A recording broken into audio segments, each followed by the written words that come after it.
Beaten and held captive in the attic. It's what life used to be like for a young man from Detroit. The abuse was so severe, his rescue from a home in the UP made international headlines. Well, tonight, for the very first time, the courageous survivor is telling his story to Action News reporter Kim Russell, and you'll see it only here on 7.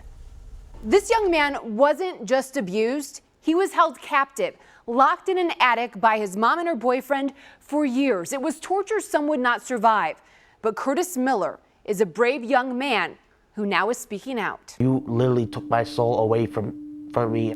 For the first time since he was rescued, Curtis Miller is telling his story.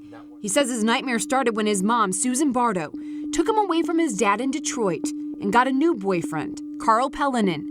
To hide, they pulled him out of school and moved to Escanaba. To hear that he was with his mom but being abused all that time, that was devastating. Looking at this school picture of a smiling little boy, you would never imagine his mom could do things to him she and her boyfriend are now in prison for. I felt like I was stripped of my identity. From the outside, the home he lived in looked like many others in its UP neighborhood.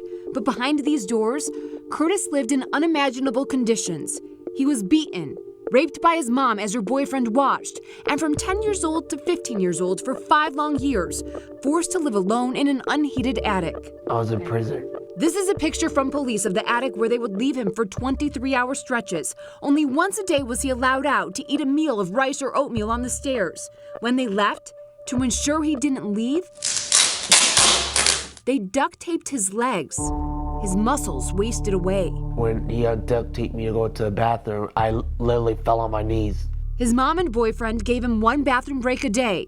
He had accidents as he sat bound in duct tape, waiting. They actually caused rashes to build up on my body.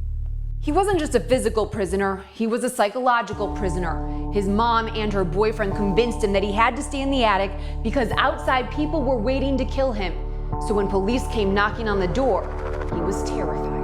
Investigators released this picture, taken as they first entered the attic. They arrested his mom and her boyfriend, who are now serving up to 50-year prison sentences. They took Curtis to the hospital and went to work to find his dad. When we first got that phone call, I thought, this is going to be hell on earth. Missy Parker Miller, who happens to be a social worker, had just married Curtis's dad.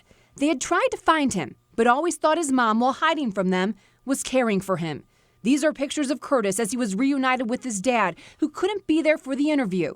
They soon brought him to their home in Detroit. It wasn't easy. He was very angry at his birth mother and her boyfriend, and he was taking that anger and rage out on everybody around him. I will admit, when I first came down here, I thought that everything around me was a threat and I had to protect myself. So I was really scared. Missy and Curtis's dad focused on learning how to help him heal and get an education after being out of school for years. Because I was isolated from people for 5 years, my social interaction is very awkward, but I continue to embrace life with joy and great enthusiasm. This year, Curtis graduated with a 3.5 GPA from University Prep High and spoke about all he overcame before a crowd. Thank you. A crowd that honored him as he was awarded a $10,000 scholarship and named the National Exchange Club's Ace of the Year. Curtis says he wants to share his story to help other children who have survived abuse and to inspire families to take them in and help them. He says he is forever grateful to his stepmom for standing by him. He finally feels loved and safe. Appreciation and respect and gratitude. Not every day, whenever I get a chance, I tell her thank you for help me overcome what I went through and getting me to where I'm at now.